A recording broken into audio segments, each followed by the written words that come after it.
Bismillahirrahmanirrahim. Assalamualaikum warahmatullahi wabarakatuh. Nama diberi Nur Ain binti Muhammad Latif daripada kos DPI Sen 4. Hari ini saya akan membentangkan tentang tajuk Sejarah Perkembangan Ilmu Usul Fiqh. Apa itu usul fiqh? Usul fiqh ialah salah satu kaedah yang digunakan oleh para ulama mujtahid dalam mengistinbat hukum. Selain itu, ia juga merupakan panduan dan juga mentafsir segala nas-nas yang ada, dan ia juga merupakan salah sebuah dalil. Dia boleh dijadikan sebagai dalil untuk dirujuk oleh para mujtahid untuk mengeluarkan sesuatu hukum. Macam mana boleh adanya zaman usul fiqh ni? Ia dimulai dengan zaman Rasulullah di mana hukum tersebut telah diambil di dalam ayat Al-Quran dan juga As-Sunnah. Segala masalah tersebut akan dirujuk pada baginda sendiri, dan ada setengah sahabat yang tidak dapat rujuk kerana tempat mereka yang jauh. Maka Rasulullah SAW membenarkan sahabat tersebut untuk berijtihad terhadap perkara yang tidak ditemui di dalam Al-Quran dan As-Sunnah. Yang kedua, zaman sahabat. Selepas kewafatan Nabi, sahabat pula yang menjadi tempat rujukan bagi setiap masalah yang ada. Jadi, sahabat telah menetapkan hukum tersebut dengan menggunakan kaedah qiyas. Jadi, apabila melakukan kaedah qiyas, maka akan berlakunya kesepakatan terhadap satu hukum, maka berlakulah ijma'.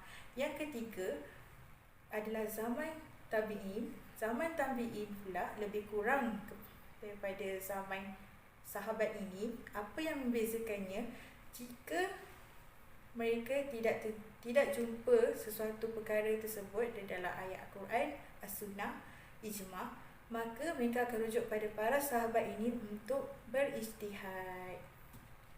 Yang keempat, zaman kemunculan usul fiqh ini berlaku pada akhir kurun kedua Hijrah. Keadaan umat Islam tersebut telah berubah disebabkan pentambahan dan juga pencampuran antara orang Arab dan bukan Arab. Jadi penguasaan tersebut adalah lemah, dan berlakunya banyak masalah tentang ketentuan hukum yang tiada dalam ayat Al-Quran dan As-Sunnah secara jelas. Maka para ulama telah mula menyusun kaedah tersebut dengan menggunakan ilmu usul fiqh. Jadi mereka gunakan Al-Quran dan As-Sunnah, ijma', ijtihad para mujtahid. Yang kelima adalah zaman penyusunan ilmu usul fiqh, di mana kitab pertama yang ada ketika zaman usul fiqh itu adalah kitab Ar-Risalah yang dikarang oleh Imam Syafi'i. Dalam kitab tersebut beliau memasukkan dan memuatkan ayat Al-Quran dan keterangan terhadap nas dan masuk As-Sunnah, dan kedudukannya berhujah pula dengan hadis ahad, ijtihad para ijma' ulama' dan al-qiyas. Jadi lepas kitab tersebut telah disusun, ada ulama' lain yang telah membahaskan topik sama, tetapi cara penyusunan kitab tersebut yang berubah. Maka berlaku jenis zaman selepas penyusunan. Usul fiqh mempunyai dalil syarak, iaitu dalil yang digunakan untuk mengeluarkan satu hukum. Ia terbahagi pada dua, iaitu dalil yang disepakati dan juga tidak disepakati. Antara dalil disepakati ialah Al-Quran, iaitu panduan hidup kita. As-Sunnah atau hadis merupakan perkataan, perbuatan dan pengakuan yang disandarkan oleh Rasulullah SAW. Ijma' ialah sumber hukum ketiga selepas Al-Quran dan As-Sunnah yang membawa maksud persepakatan ulama'. Ia terbagi pada dua, ijma' sorih dan juga ijma' sukuti. Ijma' sorih ialah persepakatan yang dicapai oleh para mujtahid melalui persetujuan secara jelas dan cara semua mujtahid meneliti persoalan yang timbul. Kalau ijma' sukuti ni pula persepakatan yang diperoleh para mujtahid secara tidak langsung.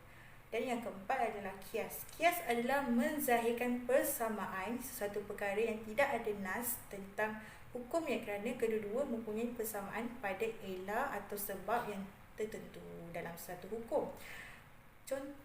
Jenis qiyas ialah Qiyas al-jali iaitu qiyas yang elan yang ditetapkan oleh nas bersamaan dengan hukum asal ataupun nas tidak menetapkan elannya yang dipastikan bahawa tidak ada pengaruh terhadap perbezaan tersebut.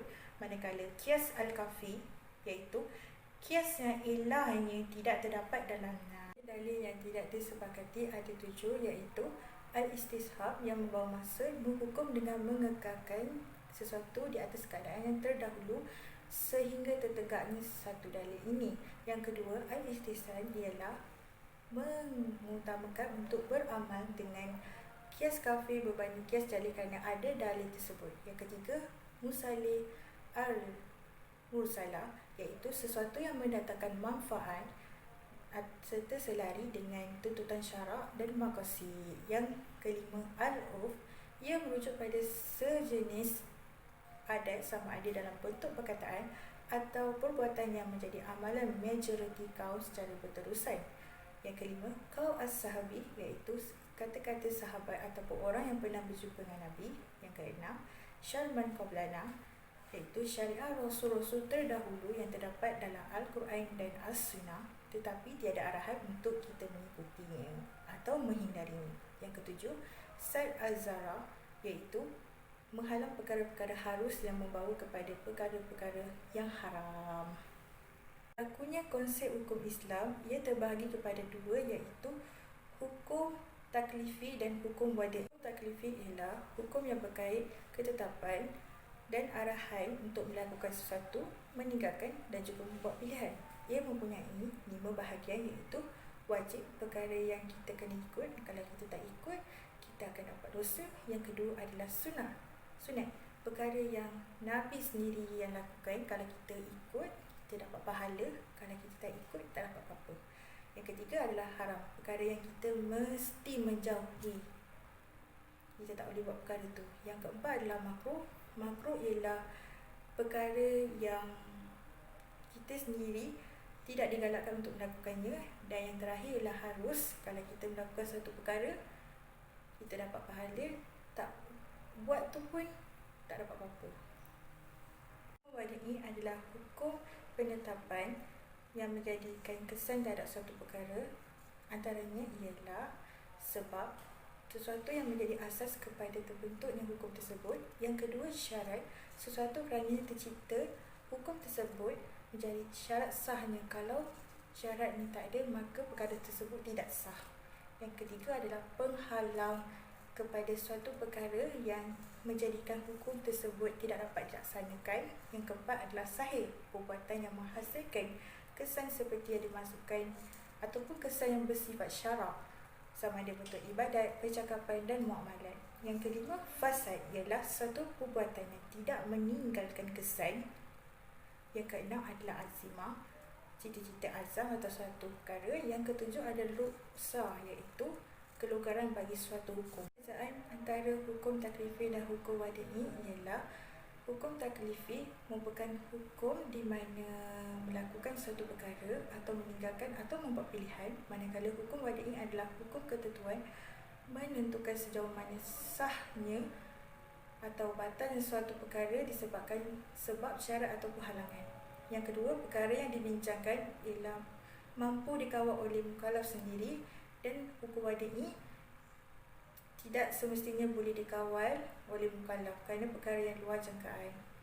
Yang ketiga adalah ia membincangkan hal berkaitan dengan mukallaf sahaja dan membincangkan bersama hal-hal yang berkaitan dengan individu bukan mukallaf yang jadinya hukum wadi' tersebut. Sekian, terima kasih.